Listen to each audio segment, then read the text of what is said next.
السلام عليكم ورحمة الله وبركاته، أهلا بيكم في فيديو جديد من برنامجنا وبرنامجكم، برنامج الناس اللي بتتفرجش عليه طبعا، برنامج نور كي. النهاردة هنقدم محتوى مختلف. النهاردة أول مرة هنعمل فيها رياكت على الفيديوهات، فيا رب يعجبكم الرياكت. فقبل ما نبدأ الفيديو حابب أقول لكم يا اسطى هتقنعني ان انت صليت على النبي النهارده يا اسطى؟ ما تجننيش يا اسطى، صلي على النبي. ناشف او مبلول صلي على الرسول، فاضي او مشغول صلي على الرسول.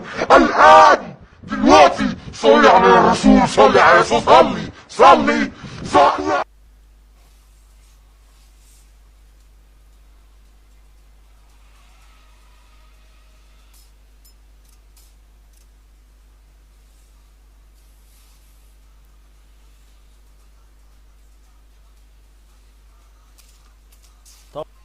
طبعا يا جماعة، الطيران اللي انتوا شفتوه ده والناس اللي طارت دي حقيقة، ما حدش يتصدم، ماشي؟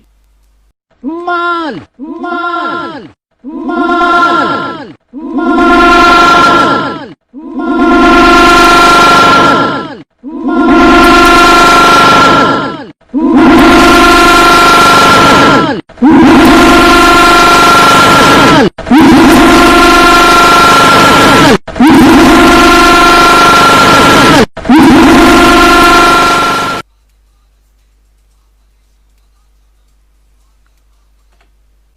أنا قبل ما يبدأ الفيديو، يعني انا عارف انت الفيديو اللي هو بيجي ضارب الكرة دي، تقوم خابطة في الشاشة، تقوم انت راجع لورا وبتاع.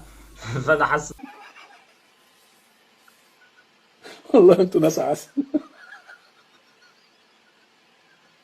انا كنت بادئ الموضوع سيريس، واخد بالك جد، بس ضربتها في دماغي. واخد بالك. اهم حاجة تاخد بالك منها النظرة، نظرته للعربية، فرملتها يعني. اتفقنا ان اي حد بيطير ده شيء طبيعي، محدش يندهش. ازاي بس؟ ما انا هقول لك ازاي. مش سألتني السؤال؟ ان العربية ما عجبتوش خالص، هي شكلها قديم وبتاع، فهي مش عاجباه، هو نفسيته مش مرتاحة للعربية دي او للون بتاع العربية، فقال لك المولع فيها. عادي يعني، عربية وهتروح، عربية وراحت يا جدع. نكمل.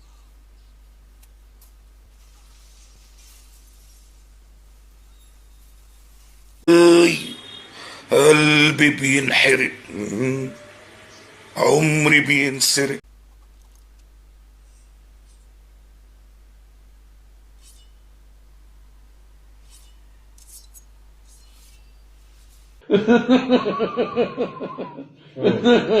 انت ازاي هرش انت ازاي عمل الموضوع ده؟ انا لو ضربت طلقة في المسابقة ممكن ترد في زوري، انت فاهم؟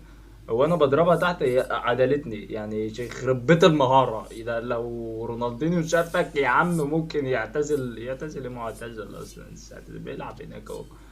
فالموضوع مؤثر جدا الصراحة. والمشكلة ان هو فاكر نفسه خفيف، يعني انت مش جاكي شايف في نفسك. كلامي لما اقول لكم ان اهم حاجة النظرة، فهو ايه في ايه بجد في ايه تقول الدم ده؟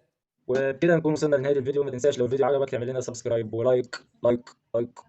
ماشي، لايك، تضغط لايك عشان الدعم، وتنزل في كومنتاتي وتكتب لي كومنت صحابي. سلام عليكم.